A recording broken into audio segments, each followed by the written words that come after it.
La chroniqueuse santé de Bonjour le Bénin. Heureuse d'Alandé? Oui, je suis là. On va parler de sport aujourd'hui et des maladies cardiovasculaires. On a commencé par en parler. On a abordé plusieurs aspects de la thématique, les maladies cardiovasculaires la semaine écoulée. Et beaucoup de médecins sont revenus sur l'aspect activité physique. Il faut marcher, il faut faire du sport maintenant. On a normalement un coach sportif pour aborder qui devrait être avec nous. Qui devrait être avec nous. Malheureusement, j'avoue que malheureusement, il est pris par les embouteillages. Il a dit, il serait en train de courir quelque part. Mais en attendant, nous allons tenir la rubrique. Eh oui, c'est les aléas du direct. Pour autant, l'émission ne s'arrête pas. Malheureusement.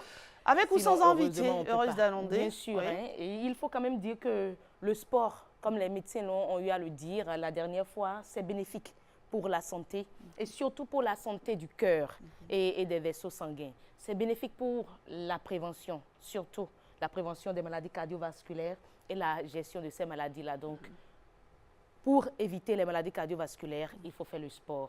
Et pour vivre les conséquences, sinon, les risques liés à ces maladies cardiovasculaires, il faut aussi faire le sport. Et parlant de ces bienfaits, comment le sport est bien pour le cœur? Ça renforce le cœur, ça aide également le cœur à devenir plus musclé. Et les activités, franchement, ça aurait été bien si on avait le coach ici pour nous donner lui aurait posé tellement de questions. Quelles activités sportives pour renforcer le cœur.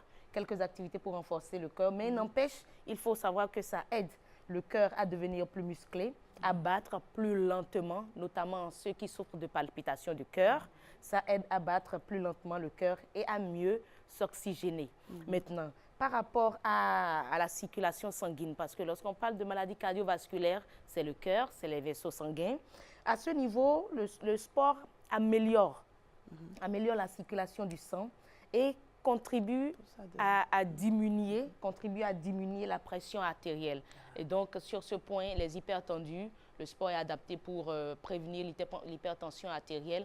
Et ceux qui sont déjà hypertendus, ça peut également les aider à vivre avec l'hypertension artérielle, à mieux contrôler leur tension artérielle. Alors, on nous parle également du cholestérol. La dernière fois, le médecin, je crois, professeur Sonon, le cardiologue, a fait référence à l'alimentation, notamment le trop gras. Et on accuse souvent le cholestérol. Il faut dire que le sport aide également à réguler le cholestérol, qui est souvent accusé, en aidant à augmenter le taux du bon cholestérol. Parce que le cholestérol, tout n'est pas mauvais en fait. Il y a le bon, il y a le mauvais. Maintenant, pour pouvoir réguler le bon cholestérol, on peut faire le sport.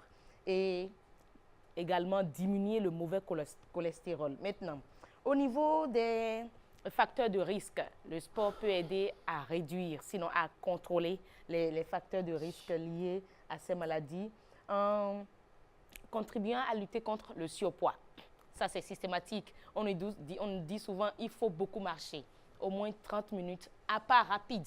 C'est-à-dire, on ne va pas marcher entre amis sur la voie, 30 minutes et dire, ben voilà, c'est fait, j'ai fait le sport. Non, on doit sentir après votre marche, sinon pendant votre marche, que vous transpirez. Et là, vous éliminez de la graisse, le trop plein que vous avez au niveau de votre corps en matière de gras. Donc, à ce niveau, le sport contribue à réduire le trop gras, le surpoids et à mieux gérer le diabète. Oui, parce qu'on nous parle des hormones. Le médecin, je crois, l'endocrinologue, voilà, le vendredi, nous a parlé de l'insuline. Les hormones peuvent susciter la perturbation à ce niveau-là, parce que l'insuline, c'est une hormone. Et là, on a l'insuline qui est trop élevée ou qui est carrément trop bas. Mais avec le sport, on peut contrôler la quantité, le taux d'insuline dans le corps et là, gérer le diabète. Alors, le sport peut aider également à réduire le risque d'accident. Et en quoi faisant? Nous avons ces personnes-là qui ont eu à faire des infarctus. Il peut y avoir ce risque de récidive.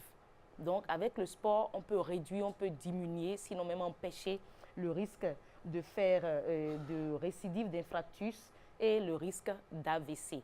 Donc, on a quelques images. Voilà, on a parlé d'alimentation. Oui. On a également des images d'activités physiques et sportives.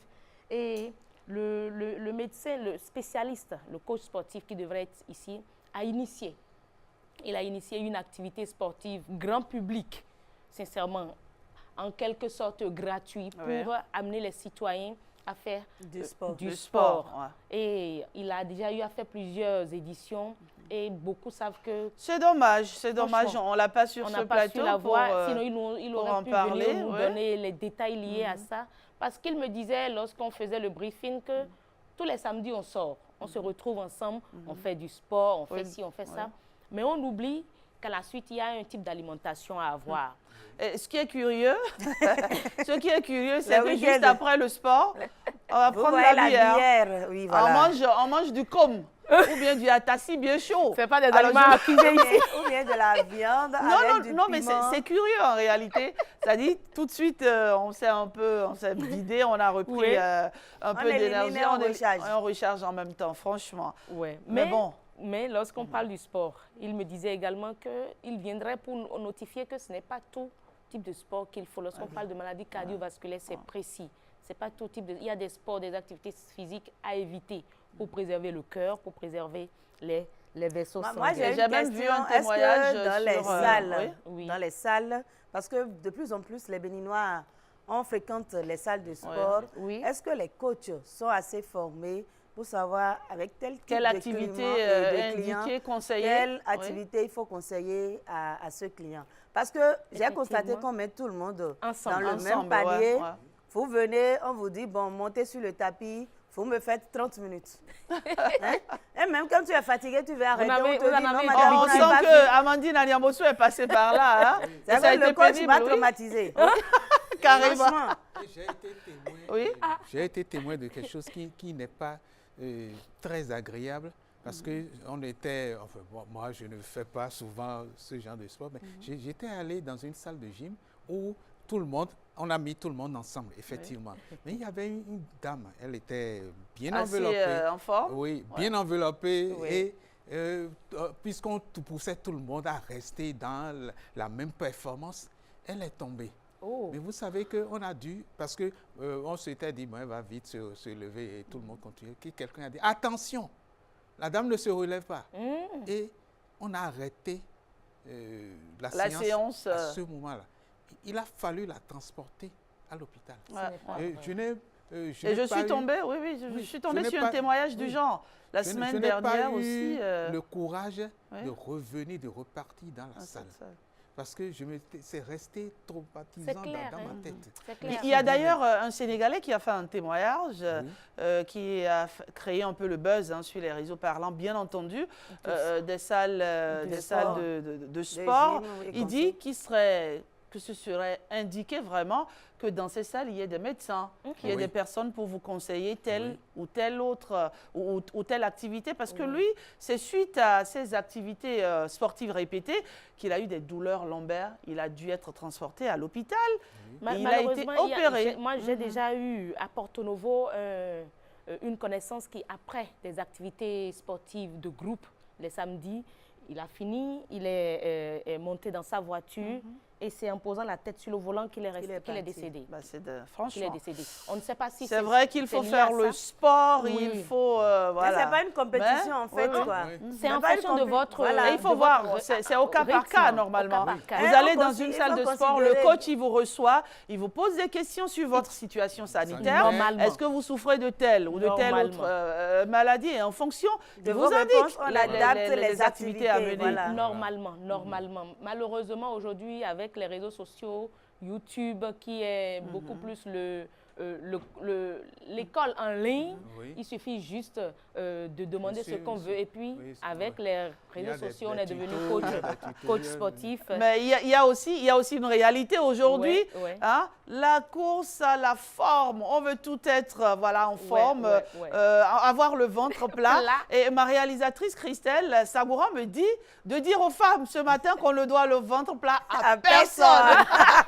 Sinon, à soi. Ah non, mais c'est pas une raison de se balader dans la ville avec un ventre de 9 mois de grossesse. Non, mais en réalité, c'est que voilà, ça traumatise tellement les femmes. Non, mais il faut assumer son corps. Il faut assumer son âge. Après, quel que soit le corps que vous avez, soyez-en fiers. C'est pas parce qu'on dit d'assumer son corps qu'il faut se négliger. C'est ça. Non, mais c'est pas ce qu'on dit. Il ne faut pas que ça devienne une sorte de phobie. Et je pense que notre coach nous a rejoint entre-temps. Malheureusement, le temps il passe tellement vite.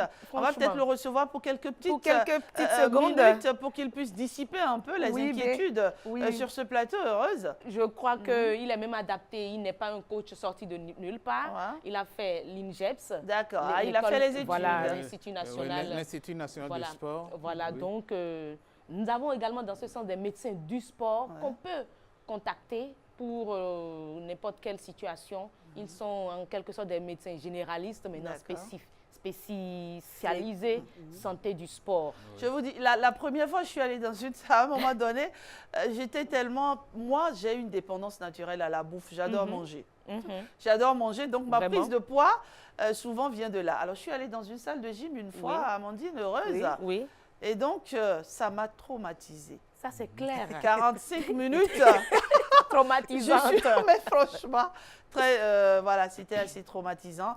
Mais bon, avant de recevoir notre coach sportif, on va donner cette information rapidement. De l'autre côté de Savalou, toute l'équipe de la SRTB est mobilisée, bien entendu, pour vous faire retransmettre en direct dans quelques jours les Jeux universitaires du Bénin qui démarrent le 6 décembre, du 6 au 11. Eh bien, les Jeux universitaires... ce sont donc des jeux qui rassemblent des étudiants de tous les pays et donc de plusieurs universités. Au menu, il y a le football, il y a le handball, il y a l'athlétisme, il y a le basketball et il y a le volleyball. Nous allons regarder très rapidement cette vidéo de Stanislas Lincoln postée sur la plateforme Facebook de la SRTB qui nous replonge un peu dans les préparatifs de ces Jeux universitaires. Tout est agencé, tissé et tressé. Le chic.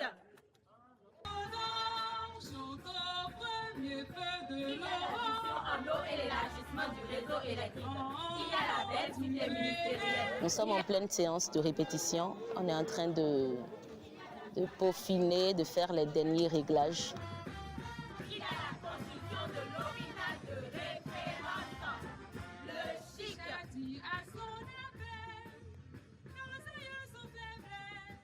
La scénographie, elle n'est pas faite au hasard. C'est plusieurs semaines, plusieurs mois de recherche pour trouver ce qui est là. Pour que déjà le public, dès qu'il est installé, puisse, à la vue de cette scénographie, puisse dire « waouh ».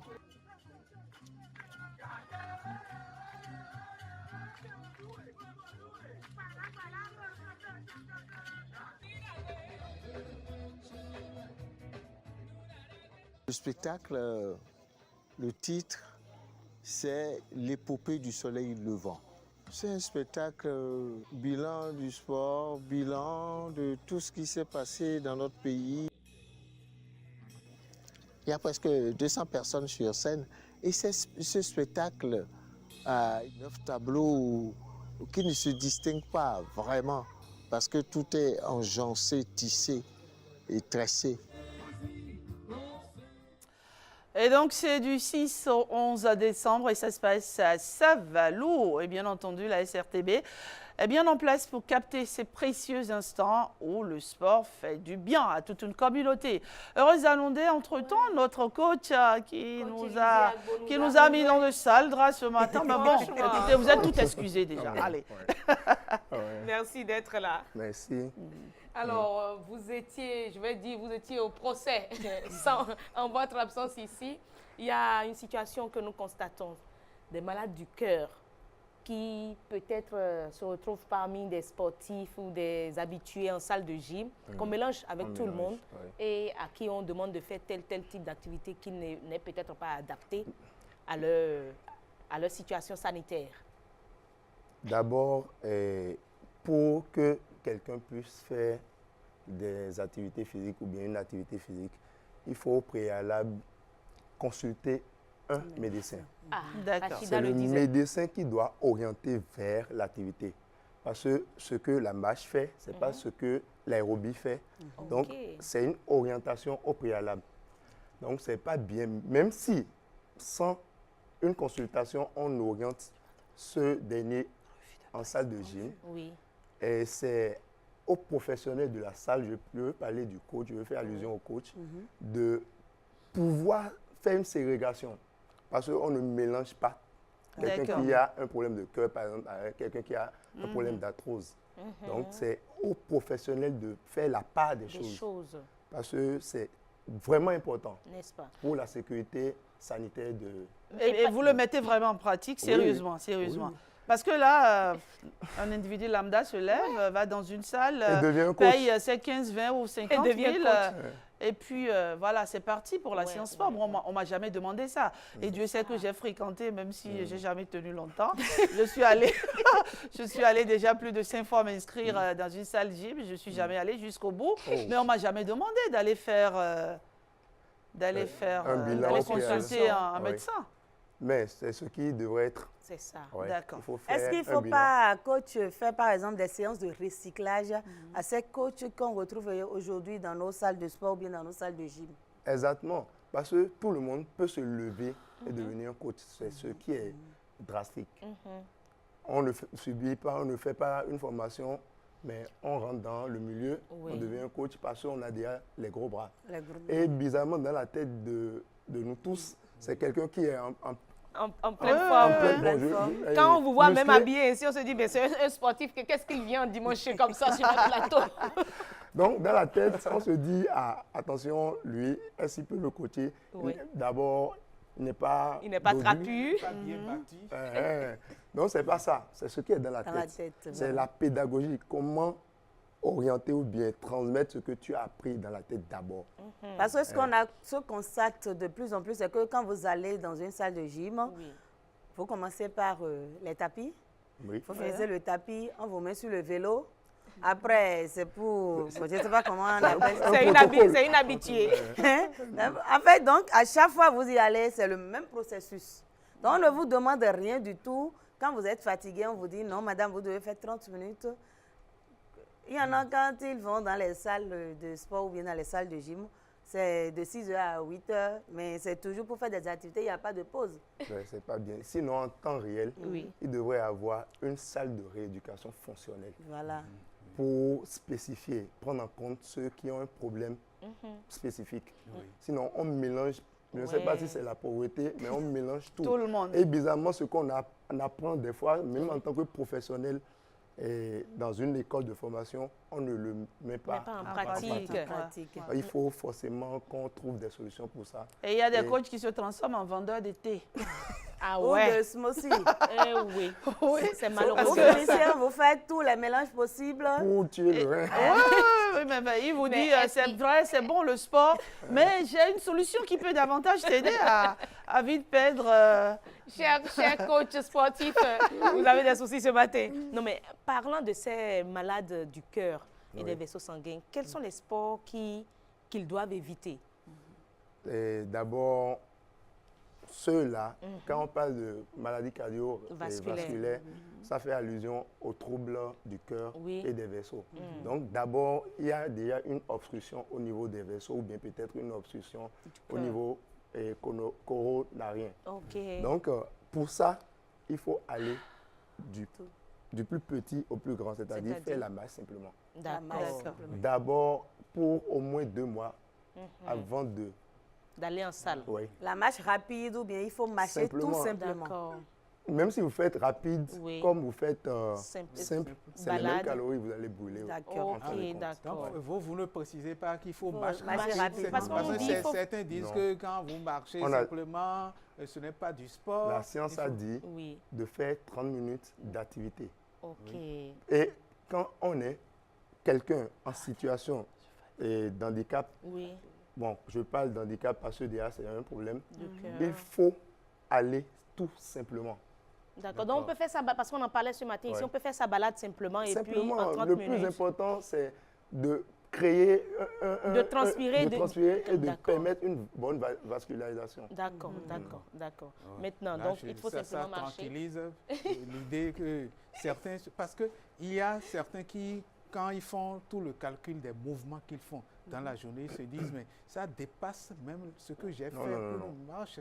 Non, une activité physique. C'est une activité physique. Une activité physique. Donc, même si on est au boulot, on monte les escaliers, on descend, on fait tout, non. C'est pas une activité. Être dans un temps donné et vous devez faire des mouvements et permettre une sudation. D'accord. Vous allez transpirer. Il faut on a abordé une question également tout à l'heure. Ceux qui font les sports le week-end, par exemple, samedi matin, dimanche matin, juste après le sport, on a ça, la bouffe, la bonne bouffe à côté. Est-ce que c'est une bonne pratique? Non, c'est mauvais. C'est mauvais. D'abord, Et on pense avoir fait du sport, hein? Non. Un sportif doit être discipliné. Partout. Dans son comportement, dans l'habitude alimentaire, tout. Ok, ben j'avais quand même annoncé que dans ce cadre-là, pour nous discipliner en quelque sorte en matière d'activité physique, vous initiez chaque année, je crois bien, du sport grand public. Ouais. Et cette année encore, on en aura droit. Exactement. Ça va se passer où? Est-ce qu'on va se retrouver? Le terrain de Bicentenaire. D'accord. Oui, Sikekodi. Oui. Et on le voit déjà. Ça, c'est les éditions passées. C'est une activité qui réunit pas mal de monde. Hein? Oui. Une occasion de... Oui. Juste à 700 personnes. 700 personnes. Waouh. Rassurez-moi, c'est gratuit? Non. Ah, d'accord. Mais on ne va pas parler de prix. On ne va pas parler du coût ici. Et c'est quand cette année? C'est pour le samedi 13 décembre. D'accord. Samedi 13 décembre. Place du Bicentenaire. De 7h moins 15 à 9h30, 6h45. Le samedi? Oui. 13 décembre. Oui. 13 décembre. Et il faut pratiquer une activité sportive combien de fois par semaine? Bon, la science, je vais me référer toujours à la science. La science a dit de faire 3 fois par semaine. 3 fois par semaine. 3 fois par semaine. Mais le minimum qu'on puisse faire, c'est 3 fois. Même si j'ai la possibilité de le faire tous les jours, je peux y aller. Mais il faut une récupération. Parce que c'est un peu comme vous blessez les cellules. Il faut une récupération. Dans la récupération, on met la bouffe en fait. Donc même pour la récupération, il y a un type de bouffe qu'il faut, il y a une alimentation donnée. Oui, vous donnerez ces conseils-là le 13 certainement. Oui. Alors on va faire une sorte de récap. Alors c'est important, c'est indispensable d'avoir une activité sportive. Quotidienne, 30 minutes par jour, c'est suffisant. La marche, le footing, ce qu'on veut, on choisit. C'est bon? C'est de transpirer. D'accord. Ou à défaut de le faire chaque jour, vous le faites 3 fois par semaine. Et c'est bon. Voilà, c'est noté. Je suis une bonne élève, moi. J'ai capté tout ça. Et pour les malades cardiaques, et pour les, il faut y aller tout doux. Tout doucement. Voilà. Je vais rectifier quelque chose rapidement. 30 minutes, c'est pour quelqu'un qui est peut-être malade. D'accord, ok. Quand on parle de booster son corps, si vous n'avez aucun problème, pourquoi rester? Parce que le sport, c'est le surpassement du soi. Alors, si on n'a aucun problème, on peut en faire plus. Oui. C'est là la marche à pas rapide intervient. Ce que Patrick n'aime pas trop. Bon, je marche déjà rapidement. Donc, quand on me dit marche à pas rapide, ça me traumatise davantage. Non, physiquement, vous êtes au point. Donc, vous pouvez même courir. Vous avez dit physiquement, hein? On couvre tous, on va dire, voilà, quelques soucis de santé, mais Inch'Allah, par la grâce de Dieu, ça va, quoi. On est debout, on arrive à venir ici, à vous faire plaisir, vous, chers amis téléspectateurs. Et c'est bon pour le moral. Merci, coach, pour tout. Le moral. C'est bonbon, c'est bonbon. Allez. Heureuse, ce sera tout, n'est-ce pas, pour le sport aujourd'hui? Juste rappeler que les amis nous retrouvent le 13. Heureuse y sera. Pourquoi pas le 13 prochain pour à la place Bicentenaire. Et on va sautiller, on va faire du sport. Et je démarre déjà, comme ça, n'est-ce pas? Allez, on lève les bras, on lève la main. Sur vos talons, je vous tire chapeau. Merci, coach. Ce sera tout pour la rubrique santé de ce jour. Merci pour ces conseils. Vraiment très, très, très utile. Et on espère que les coachs qui nous suivent aussi et qui ne sont pas dans les rangs, qui ne font pas les choses comme il faut, vont vraiment profiter de cette occasion pour n'est-ce pas, faire les choses normalement. Parce qu'il s'agit de la santé des femmes et des hommes de ce pays. Et c'est finalement une question de santé publique. Merci, coach.